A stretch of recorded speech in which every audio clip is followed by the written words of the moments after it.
सो mains में आपने क्या स्ट्रैटेजी, मेंस आंसर राइटिंग में क्या स्ट्रैटेजीज आपकी थी, एंड स्पेशली एस्से में?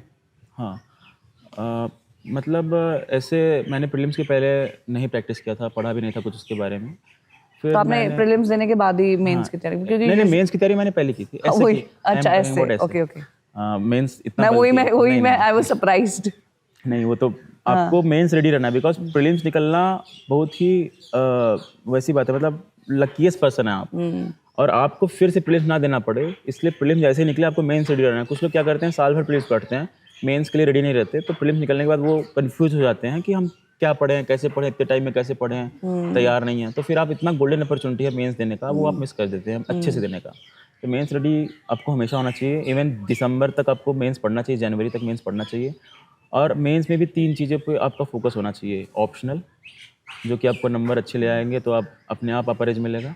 ऐसे एंड एथिक्स, GS4 जिसको बोलते हैं हम लोग, एथिक्स। ये तीनों स्कोरिंग है, यही तीनों आपके सिलेक्शन का वो डिसाइड करेंगे कि आप किस रेंज में आ रहे हैं आप सिलेक्शन में। तो मुझे लगता है ये तीनों आपका पहले से प्रिपेयर होना चाहिए। GS में ठीक है, आप आपने नोट्स नहीं बनाया, कुछ के बनाए कुछ छूट गए, तो ठीक है, वो चलेगा। वो प्रीलिम्स और मेंस के बीच में भी मैंने बनाए थे। तो मुझे लगता है मैं ऑप्शनल रेडी था, इस कारण से मुझे अपर एज मिला PSIR में। 276 स्कोर है इस बार मेरा। तो मुझे लगता है कि ये बहुत ज़रूरी है। अब जैसे पूछा आपने कि ऐसे के लिए कैसे प्रिपेयर किया, तो ऐसे के लिए मैंने टॉपर्स कॉपीज़ देखी, सबसे सही सोर्स मुझे लगा वो। उसके अलावा कुछ ऐसे नेट पे मैंने सर्फिंग करके अच्छे लोगों के एसेस पढ़े कि कैसे लिखते हैं लोग, क्या लिखते हैं। और कुछ मेंटर्स भी थे यूपीएससी के फील्ड में जो हैं, उन्होंने मुझे बताया कि अभी क्या चल रहा है मार्केट में। पहले एक अप्रोच चलता था पेस्टल अप्रोच, उसमें क्या है कि कोई भी टॉपिक आप पाइए, उसका political, economical, social, technology, environment, ऐसे करके आप बना लीजिए, वही लिख लीजिए। लेकिन ये बड़ा ही मैकेनिकल अप्रोच हो गया।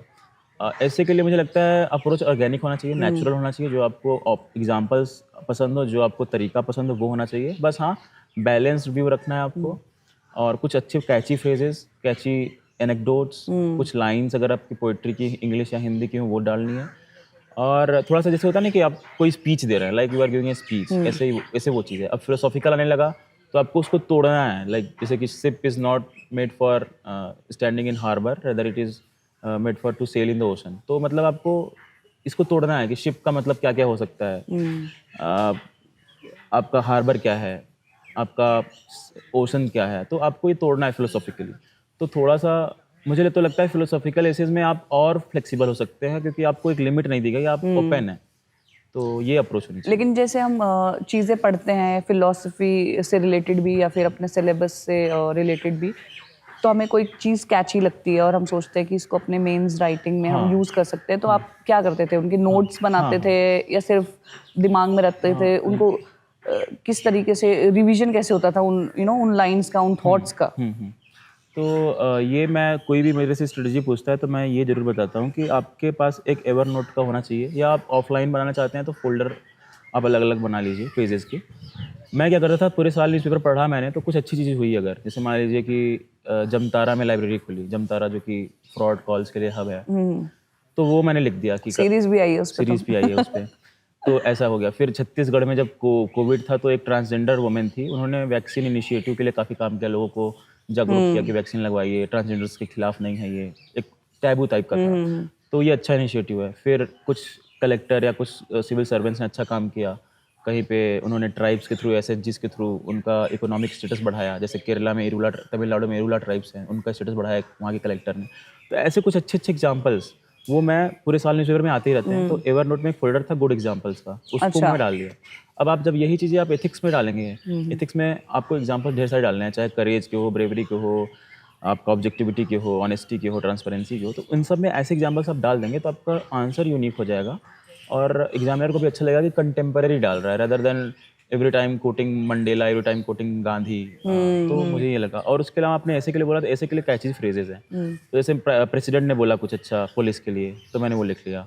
अच्छा। कैची फ्रेजेस करके मेरा फोल्डर ही था, अच्छा। तो मैंने वो लिख लिया।